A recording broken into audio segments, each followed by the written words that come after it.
Hello, Kenny. What's going on, man? It really is you. Yes, it is. You really are going to fight BJ Penn for the lightweight UFC belt. Yeah, I'm excited, man. You are Training excited? hard. Are you originally from Boston? I am. So, are you going to be wearing green shorts? No green shorts. You don't look Irish to me, Kenny Florian. I have 0% Irish in me. But you've come a long way. Is it 7 fights you've won now, or 6 back to back? Six fights in a row. 6 fights in a row. Yeah. 6 fights in a row. You actually beat up a friend of mine at the very start of your career, Kit Cope. Oh, really?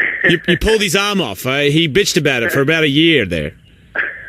He's got over it now. Now you've worked your way in there, and now you're finally going to get a shot at the title against, I think, the top 3 pound for pound greatest fighters in the world. So really, this is the fight of your life.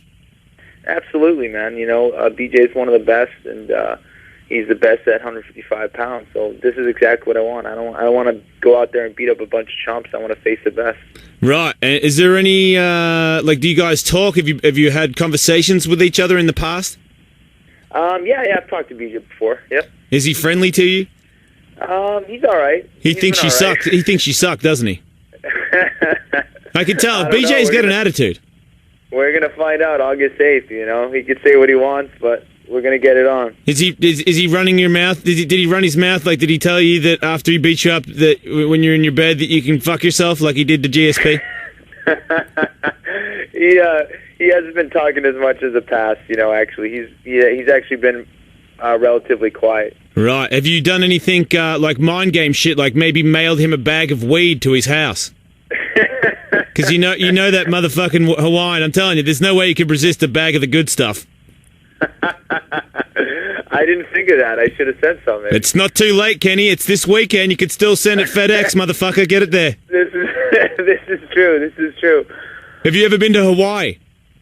I have. I've been to Hawaii. You realize if you win, you'll be never going there again? Do you know that? This could be true. No, it will. Mark my words. You're a tough guy, Kenny, but you're still a lightweight tough guy, and there's plenty of heavyweights out there. What's that? I'll go incognito. I'll grow my hair out and just pretend I'm surfing or something. You better dress up as fucking Santa Claus if you think you're going to get by without people finding you there. If you beat BJ Penn, you'll be a marked man in Hawaii. You'll never be able to enjoy the sun and surf of Hawaii ever again. Well, that's perfect. I plan on getting very fat after I retire, so I will look like Santa Claus. So you think once you get the... Because I think if you actually took the belt off BJ, then you would automatically be on this great list that we have these days of the pound-for-pound greatest fighters in the world. You would just automatically have to be on there, correct? You know what? That's something that really motivates me, man. Beating a legend like that, you ensure that you leave a legacy here in the sport, and then that's definitely what I want to do, man. And then when you take that belt, will you eat a bunch of cheeseburgers and try to beat up GSP, or do you think you've learnt your lesson by watching BJ Penn? I'm actually good friends with George, so I don't want any piece of George. I've seen what he does at 170 pounds. I'm a 155-pounder and well aware of it. So you're good friends with GSP. Did you train with him for this fight? Did he give you any pointers or anything like that happening? I did, actually. I trained with him for a few weeks for this fight, and as far as giving me pointers and stuff like that, he kind of said the same things that kind of everybody knows. Did he say this is the kind of Vaseline you want to use on the back of your shoulders? Yeah, exactly. No. I think George and I are two different fighters, so it's going to take two different types of strategies. Right. And what is your strategy, or are you trying to keep that a secret? I got to keep that a secret. Right, because you do have a strategy. Yeah, absolutely. You never tell the enemy when and how you're coming. Right. That's a smart guy. I mean, it's obviously worked for GSP, so you want to keep it that way. Absolutely. Are you a married guy? No. You're completely single? I am a single guy with a girlfriend. Right, but you don't really like her. You're more of a fighter right now, right? I mean, just between you and me, Kenny, I mean, because I tell you right now, if you tell me you're a single man and you don't really like your girlfriend, I might change my bet, because I feel like a single man, because I think, doesn't BJ have kids? He has one kid. Yeah, he has no time for fighting. Kenny, he has no time for fighting. His wife's telling him what to do. He's taking bong loads and fucking changing diapers. He has no idea what it's like to be a 100% 24/7 fighter like yourself. So, do you like your girlfriend? Oh yeah, no, I do. She's I do. alright. It's tough, but everybody knows my first priority is the fight game. That's the main thing. You got to dedicate yourself 100% to that. Otherwise, there's other people out there who are training very, very hard. That's the way I see it. So. Right. So you, how many hours would you train in a day?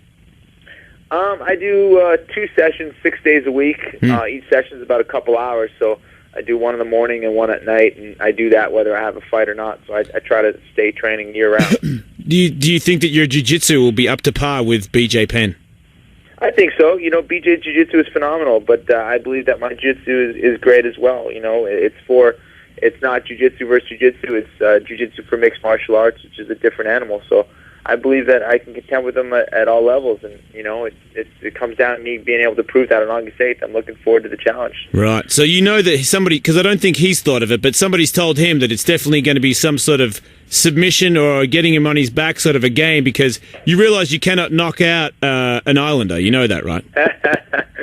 I don't know. We're going to find out, too. I can see this fight going on the feet, too, man. I can see this fight, us having some crazy exchanges on the feet, and it's going to be his boxing versus my Muay Thai, and I'm looking forward to it. All right. Well, a little bit of a word of advice there, Kenny. I wouldn't think, I think that if you kick him in the head, it's just going to piss him off. That's good. If he's fighting with emotions, that's better for me. Right. So I would say, it looks like, because people say that his boxing is one of the better boxers in the MMA world, so it's not going to be a hand thing, but you think your feet are superior to his feet? Yeah, I think so. He has to be able to catch me, you know what I mean, for his power to take effect, obviously. So, I got to keep my head moving and use my feet, use my footwork, and just use everything, man. That's going to be the key. All right, man. Well, I've watched your career so far. You seem like a nice guy, man. You look like a bit of a people's champ. BJ Penn's one of my favorite fighters, but he does come across like a cocksucker. So I love the guy. I would have to say that style-wise, I really love that dude. But man, he comes across like such a prick. He's like a miniature Cock Lesnar. He's really got an attitude. But I'm telling you, if you do feel a little bit sketchy the day before the fight, get one of your dudes in your camp to throw a bag of weed under the door of his hotel room, and you should look all right. Thank you, man. I appreciate the advice. All right, well, I know you're a busy man because you have to train all fucking day because you're a UFC fighter, so I really appreciate you taking the time to talk to us. All right, buddy? Good being on the show, man. All right, later, mate. Kenny Florian right there, preparing to fight what I think is the greatest pound-for-pound fighter in the world, even though everybody completely disagrees with me.